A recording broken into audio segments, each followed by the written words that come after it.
ഇണപക്ഷി പറയുന്നു ഇട്ടുള്ള മുട്ടകൾ ഹറാമോ ഹലാലോ ചൊല്ലേണം വേഗത്തിൽ.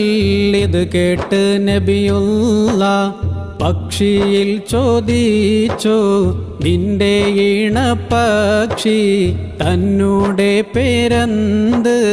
അതുപോലെ ഇണപക്ഷി ഇരിക്കും തലമേത്?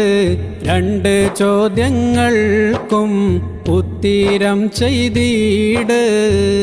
അപ്പോൾ ദുഃഖത്തോടെ പക്ഷി പറയുന്നു തൂരിസിനാമല തന്നിലിരിക്കുന്നു.